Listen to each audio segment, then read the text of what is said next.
ಗಣಿಧಣಿ ಮಾಜಿ ಸಚಿವ ಜನಾರ್ದನ ರೆಡ್ಡಿಗೆ 100 ಕೋಟಿ ರೂಪಾಯಿ ಹಳೆ ನೋಟು ವಿನಿಮಯ ದಂಧೆ ಕಂಟಕವಾಗಿ ಪರಿಣಮಿಸುವಂತಹ ಒಂದು ವಿಚಾರ ನಿಶ್ಚಿತವಾಗಿದೆ. ಆತ್ಮಹತ್ಯೆಗೆ ಶರಣಾಗಿರುವ ಮಂಡ್ಯದ ಮದ್ದೂರಿನ ಡ್ರೈವರ್ ಕೆಸಿ ರಮೇಶ್ ಆತ್ಮಹತ್ಯೆ ಪ್ರಕರಣದ ತನಿಖೆ ತೀವ್ರಗೊಂಡಿದೆ.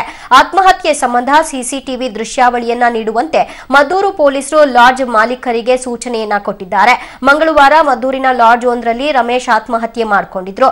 ಪ್ರಕರಣ ಸಂಬಂಧ ಸುದ್ದಿಗೋಷ್ಠಿ ನಡೆಸಿದ ಎಸ್ಪಿ ಸುಧೀರ್ ಕುಮಾರ್ ರೆಡ್ಡಿ ಅವರು ಡೆತ್ ನೋಟ್ ನಲ್ಲಿ ವಿಶೇಷ ಭೂಸ್ವಾಧೀನಾಧಿಕಾರಿ ಎಲ್ ಭೀಮಾ ನಾಯಕ್ ಮತ್ತು ಅವರ ಕಾರು ಚಾಲಕ ಮಹಮ್ಮದ್ ಹೆಸರಿದೆ. ಸುಯಿಸೈಡ್ ನೋಟ್ ನಲ್ಲಿರುವಂತಹ ಎಲ್ಲಾ ವಿಚಾರಗಳ ಬಗ್ಗೆ ಕೂಲಂಕುಷವಾಗಿ ತನಿಖೆ ನಡೆಸಲಾಗುತ್ತಿದೆ. ಇದಕ್ಕಾಗಿಯೇ 3 ಪ್ರತ್ಯೇಕ ತಂಡ ರಚನೆ ಮಾಡಲಾಗಿದೆ. ಭೀಮಾ ನಾಯಕ್ ಸದ್ಯಕ್ಕೆ ಫೋನ್ ಸಂಪರ್ಕಕ್ಕೆ ಸಿಗ್ತಾ ಇಲ್ಲ. ಬ್ಲಾಕ್ ಮನಿ ವೈಟ್ ಮನಿ ವಿಚಾರದ ಬಗ್ಗೆಯೂ ತನಿಖೆ ನಡೆಸಲಾಗ್ತಾ ಇದೆ ಅಂತ ಸ್ಪಷ್ಟಪಡಿಸಿದ್ರು. ಸುಯಿಸೈಡ್ ನೋಟಿನ ಪ್ರಕಾರ SLO ಆಫೀಸರ್ ಆದಂತಹ ಭೀಮಾ ನಾಯಕ್ ಅವರು ಮತ್ತು ಅವರ ಡ್ರೈವರ್ ಇವರ ಆತ್ಮಹತ್ಯೆಗೆ ಕಾರಣ ಎಂದು ಬರೆದು ಇವರು ಸೂಸೈಡ್ ನೋಟಲ್ಲಿರುವಂಥ ಎಲ್ಲ ವಿಷಯಗಳ ಬಗ್ಗೆ ಕೂಡ ಕೂಲಂಕುಷವಾಗಿ ವಿಚಾರಣೆ ಮಾಡಲಾಗ್ತಾ ಇದೆ.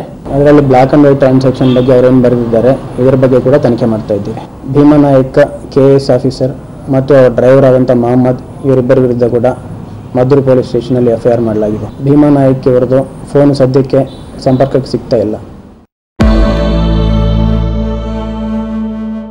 ರಾಜ್ಯದಲ್ಲಿ ಎಲ್ಲಿ ನೋಡಿದ್ರೂ ಕೂಡ ಭ್ರಷ್ಟಾಚಾರ ತಾಂಡವ ಆಡ್ತಾ ಇದೆಯಾ ಅನ್ನುವಂತಹ ಅನುಮಾನ ಎಲ್ಲೆಡೆಯಿಂದ ವ್ಯಕ್ತವಾಗ್ತಾ ಇದೆ. ಮತ್ತು ಕರ್ನಾಟಕ ಭ್ರಷ್ಟಾಚಾರದಲ್ಲಿ ಇಷ್ಟರ ಮಟ್ಟಿಗೆ ಫಾಸ್ಟ್ ಫಾರ್ವರ್ಡ್ ಆಗಿದೆಯಾ?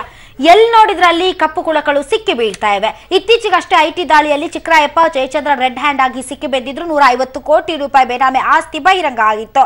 ಇದೀಗ ಆ ಪಟ್ಟಿಗೆ ಮತ್ತೊಬ್ಬ KAS ಅಧಿಕಾರಿ ಸೇರ್ತಾ ಇದ್ದಾರೆ. ಅವರ ಹೆಸರು ದಿ ಗ್ರೇಟ್ ಭೀಮಾ ನಾಯಕ್. ಪ್ರಧಾನಿ ನರೇಂದ್ರ ಮೋದಿಗೆ ಗಣಿಧಣಿ ಜನಾರ್ದನ್ ರೆಡ್ಡಿ ಶಾಕ್ ಕೊಟ್ಟಿದ್ದಾರೆ ಅನ್ಸುತ್ತೆ. ನೋಟು ನಿಷೇಧದ ಬಳಿಕ ಕೋಟಿ ರೂಪಾಯಿ ಮೊತ್ತದ ಹಳೆಯ ನೋಟುಗಳು ವಿನಿಮಯ ಆಗಿದ್ದಾವೆ.